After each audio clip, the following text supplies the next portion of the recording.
From the New York Times, I'm Michael Barbaro. This is The Daily.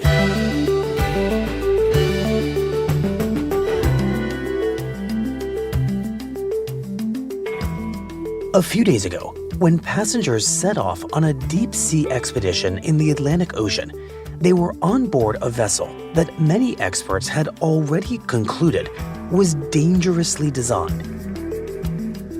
One of those experts who was worried from the start is my colleague, Bill Broad.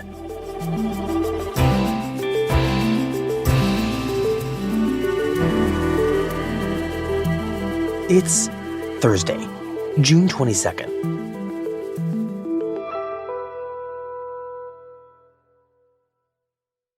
Bill, when this submersible vessel went missing a couple of days ago, we all thought of you because very few people know the world of deep sea exploration as well as you do. So just to start, can you explain how and why you do know this world as well as you do? Sure. I'm a deep sea lover. It's a beautiful world. It started about 30 years ago when I went down on a submersible dive on Alvin, which is a famous little 3-person submersible run by the Woods Hole Oceanographic Institution. And it blew my mind. I learned so much. And it was so interesting that I just kept going. I went on other dives. Became a scuba diver. It's just this amazing world, and I adore it. Can you just tell us what it's like to go that deep underwater on one of these vessels? I mean, just describe it. And what about it is so, it sounds like addictive for you? Yes.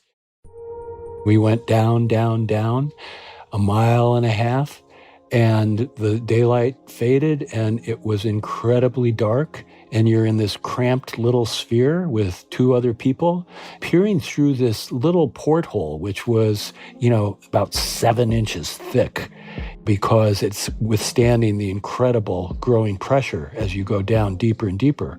And you are taken into another world. It is surprising in so many different ways. It blew my mind. There were all these gelatinous creatures that would light up as the bow wave of the submersible, went out. And you'd see ripples of light going down their body. It was like falling through a field of stars. Our backyard is filled with aliens, amazing creatures, Some of them like gelatinous things that are 60 feet long, and you touch them and they start to light up. I mean, it's so alien. These are the aliens in our own backyard. And I had never met them before. This was like my big introductory splash. And golly, it made a very large impression. And that was even before we got to the bottom and had all sorts of other adventures. This sounds exhilarating and otherworldly. Is it also a little bit terrifying? It was, and it is. These people who do these things professionally are extremely aware of risk. If you're smart about it, it's fine. But it's the nature of exploration, right? It's a frontier. Right. It's just inherently perilous. Yeah, by nature, right? It's both exciting and dangerous.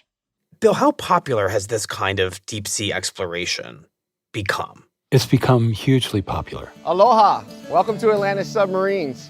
Today we're going to A lot of it is driven by rich people who are curious about the deep sea. Substation Curacao offers one of the most unique underwater experiences around, taking visitors down to deeper depths than you've ever imagined in a submersible. And exploring all kinds of things.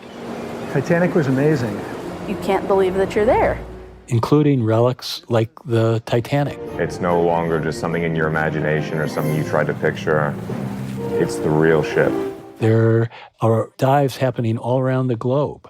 And this tourism is driving a huge amount of creativity in the industry, a lot of new technology, which is opening a door for all of us, for scientists. For instance, I wrote a piece for our Science Times section about bubble subs. These are amazing spin-offs where the crew capsule is, rather than a teeny-weeny little porthole that you're squinting through, the whole submarine hull is transparent. Wow. So you can see, the ocean all around you.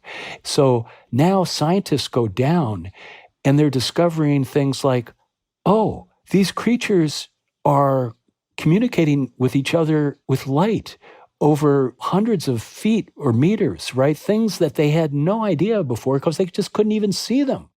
It sounds like you're saying this industry that is growing so fast, catering to rich people who want to go to the bottom of the ocean, is having this interesting and powerful side effect of letting scientists do better exploration of that seabed. Absolutely. This is new technology in the hands of all of us, including scientists. And that's driving a lot of discovery.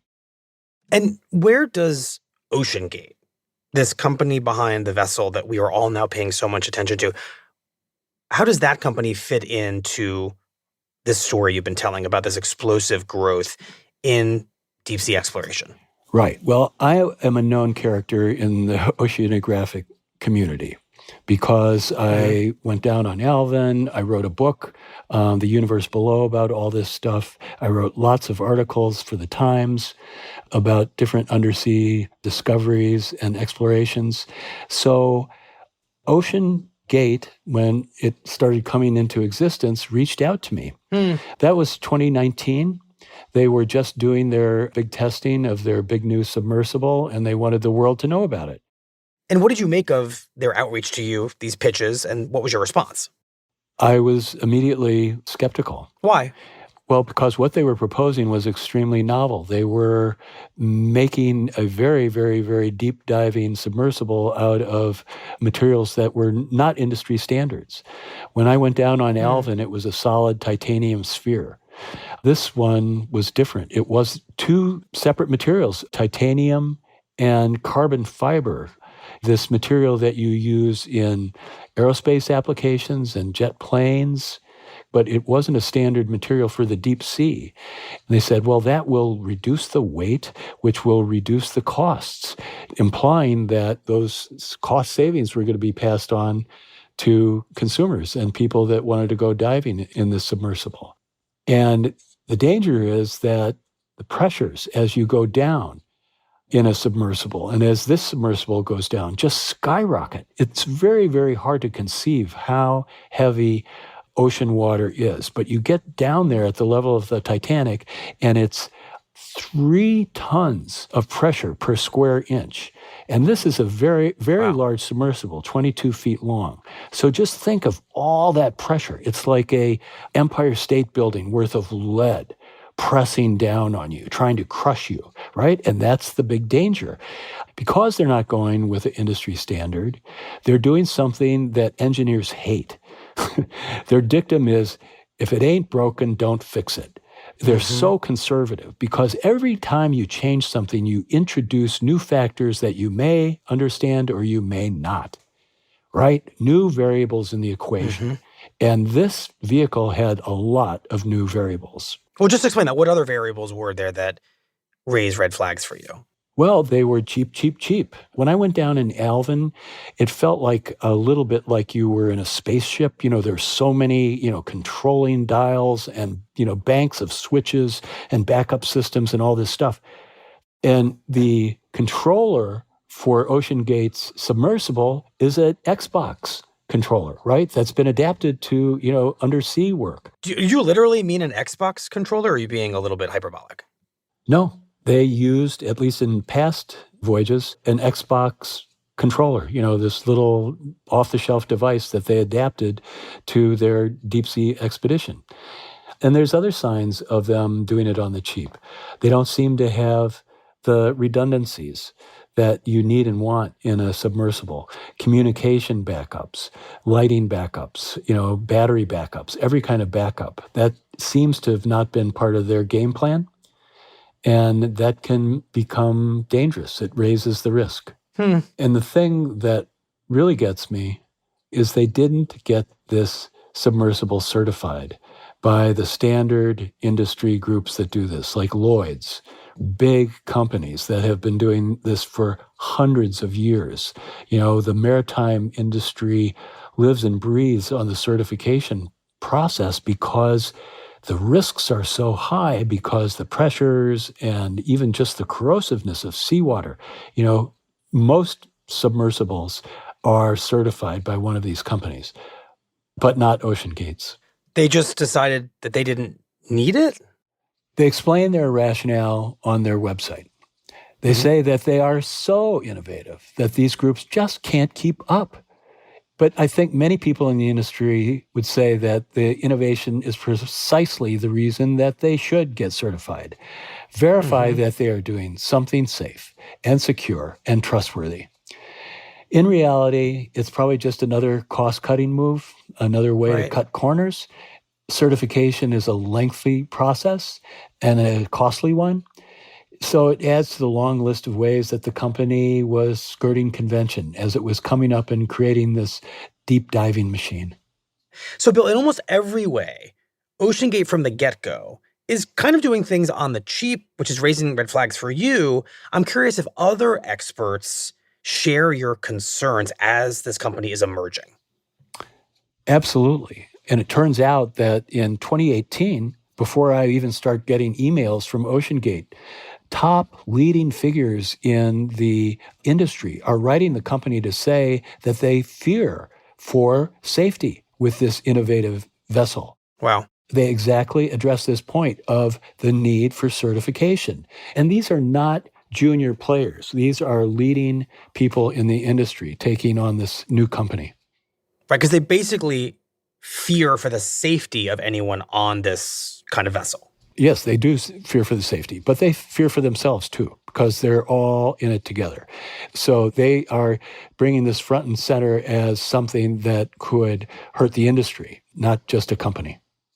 But despite all of this, Bill, people, it seems, want to go on OceanGate vessels and expeditions. Right.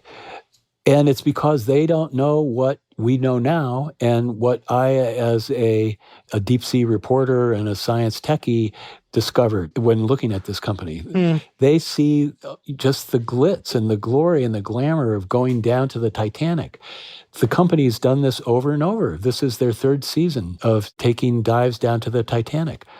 Why not pay a bundle of money for this once-in-a-lifetime privilege of seeing this glorious wreck that has been the center of so much fascination for so long with your own eyes? I mean, it's this adventure tourism. Go to the top of Everest, go to the deep down in the ocean and lay your eyes on this icon of human civilization that's down there rotting away. Right. And you said this is OceanGate's third season, so it sounds like this has all gone relatively smoothly? Yeah, right. There have been hiccups. They had a communication problem earlier, but nothing alarming. The hiccups really haven't mattered until now.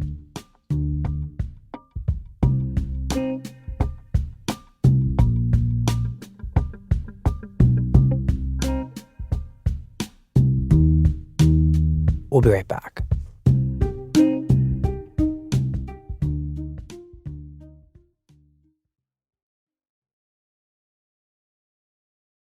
So, Bill, tell us about this latest OceanGate expedition. What do we know about it from its outset?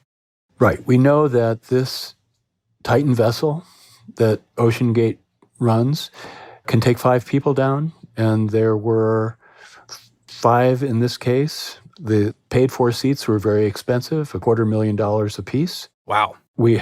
Big money. The 5 people on board were the founder of the company, a British businessman, an explorer, a British father and teenage son from a prominent Pakistani family, and a French maritime expert who knows the Titanic cold. And I should say that this last person is somebody I know. Well, tell us about him. What is his name and how did you meet him? His name is P.H. Narjolet. I met him because the expedition that we were doing over the Titanic was a joint U.S.-French expedition. P.H. would tell us wonderful tales, of his life and adventures. He's extremely knowledgeable. I believe he's been down to Titanic more than any other person. He is the Titanic expert for a company that has done a lot of the Titanic salvage, bringing pieces of the ship back up to display in museums. So PH was the guide, it sounds like. He on was the latest. he was the guide. And because this submersible was done on the cheap, unbelievably, it doesn't have its own navigation system. So they can get messages from the mothership to tell them where they are in relation to the wreck, but they can't figure that out themselves. And when you do the wreck, which is really complicated, because all this rusted superstructure and collapsed steel and iron is literally decomposing before your eyes. Things could drop on you. You touch something and it triggers something else. And all of a sudden you're pinned to the bottom by a piece of steel that falls on you. There's potential for a lot of scary stuff. And if there's one person who could help you in this situation to try to avoid those pitfalls, it's PH Nargeolet. So with PH as the guide on this expedition, where exactly does this trip begin? So it starts last Sunday at the mothership. The submersible opens up and these 5 people crawl in and the port door gets shut and sealed with 18 bolts. You know, this is the most vulnerable spot on the vehicle. If you could weld it shut, that would be great. And then they have a launch platform that the submersible moves off of into the water, and then down, down, down they go.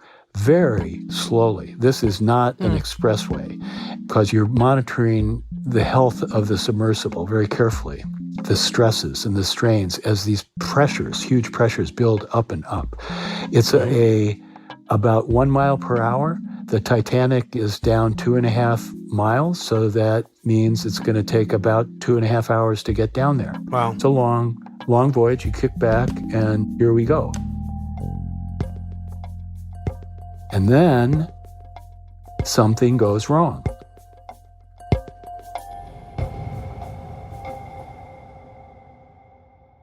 An hour and 45 minutes down, the mothership up above loses contact with the submersible. It's not completely unusual for the communication channel to go out.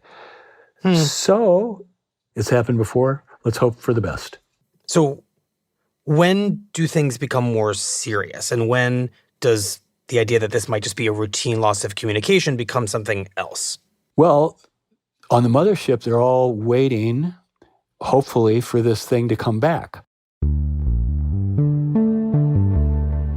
But late in the day on Sunday, still no submersible. It's missed its deadline. The thing has disappeared many, many, many hours earlier. So at this point, when their plan is basically falling apart, the alarms start to ring. Call in the feds. Let's get the Coast Guard. Let's alert people to the fact that we have a lost submersible. And it's around this time, Bill, as I recall, that the whole world learns that something has gone wrong here, but we don't know what it is. And I'm curious what people like you and experts in ocean exploration think might have gone wrong at that point. Right. So the first thing is the possibility that this imploded.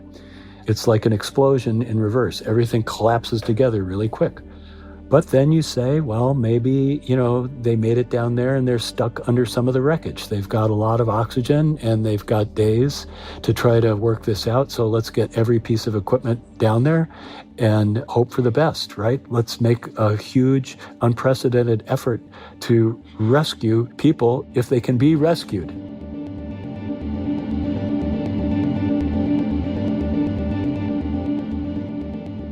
And if that's the case, if people on board can still be rescued, a clock is ticking for them, right? Absolutely. And the main clock is the amount of oxygen that they have. After we learned of the troubles they were having, the company said that there were 96 hours of oxygen on board the submersible. So that's, several days. There's still the possibility of rescuing these people. Well, knowing that, what does the Coast Guard actually do? The Coast Guard has played this heroic role by getting technology from all around the world, from the best suppliers, from industry, undersea robots, sonar gear, all kinds of rescue equipment, to do this amazing survey over an area of the North Atlantic the size of Connecticut. It's a huge search area because there are these currents that can carry this thing way, way far away. So it's now being combed by, it seems like, we're moving toward a dozen vessels. Bill, in your mind, what are the best scenarios for trying to actually rescue this vessel? If we assume, as I think we have to as optimistic human beings, that there are passengers still alive, just outline this scenario.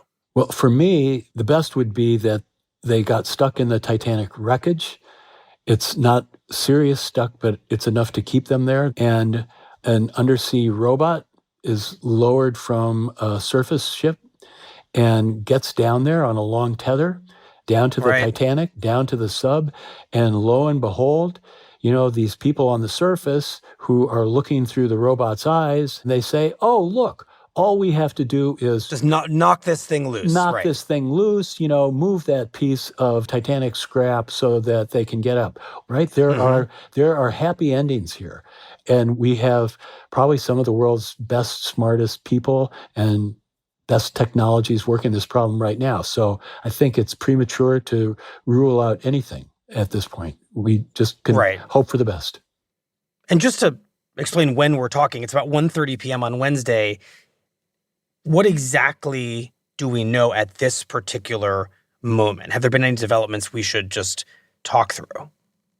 Well, a very, very nice piece of positive evidence is that these planes dropping what they call sonobuoys, basically microphones that drop down into the ocean, have heard sounds coming from the area of Titanic that sound like banging.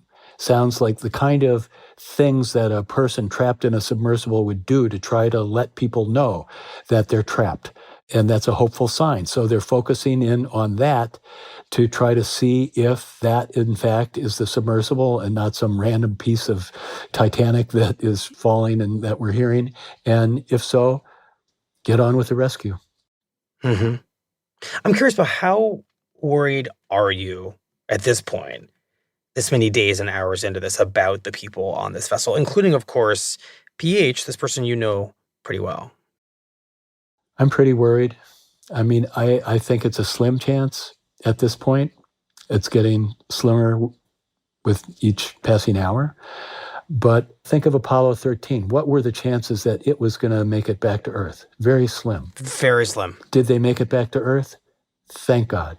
So who knows what's going to happen, right? The story ain't over until it's over. Right.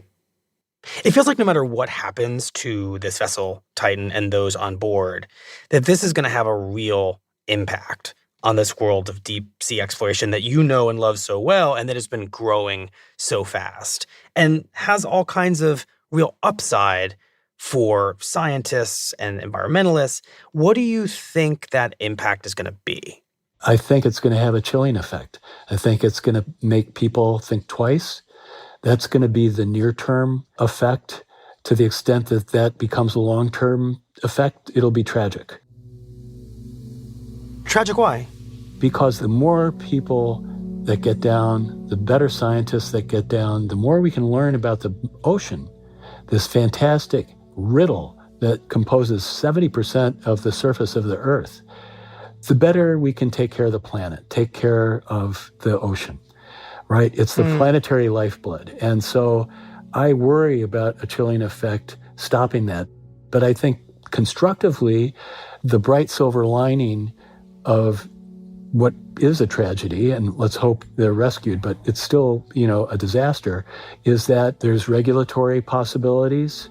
There are ways to, try to create incentives for certification of vessels.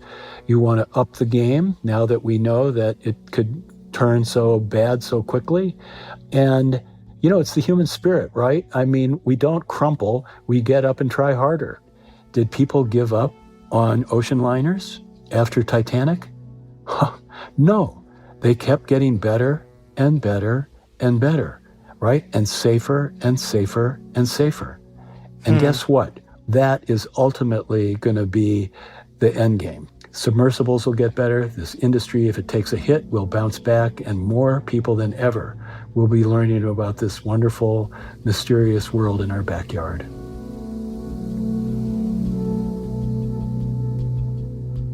Well, Bill, thank you very much. We appreciate it.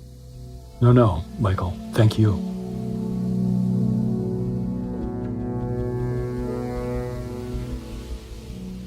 The Times reports that as of Wednesday night, rescue workers involved in the search for the Titan were operating under the assumption that the vessel would run out of oxygen sometime this morning.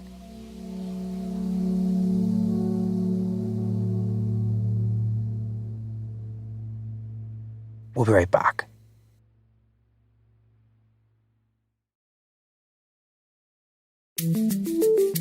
Here's what else you need to know today. On Wednesday, yet another example emerged of a Supreme Court justice failing to disclose a lavish gift from a powerful conservative leader.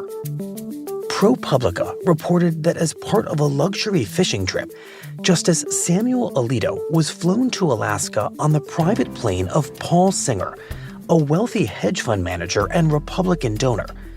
A flight that would have cost more than $100,000 each way had Alito chartered the plane himself.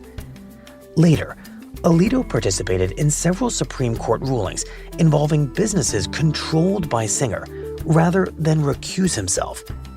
When asked for comment from ProPublica, Alito instead published a letter in the conservative-leaning opinion pages of the Wall Street Journal, in which he defended his conduct as ethical. His undisclosed gift is similar to those given to Justice Clarence Thomas, who allowed another wealthy Republican donor, Harlan Crow, to pay for multiple luxury vacations.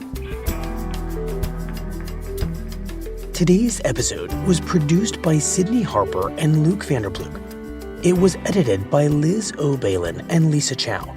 Contains original music by Dan Powell and Mary Lozano, and was engineered by Chris Wood. Our theme music is by Jim Grunberg and Ben Landberg of Wonderly.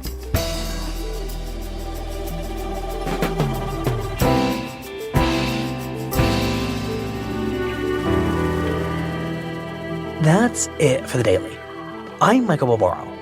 See you tomorrow.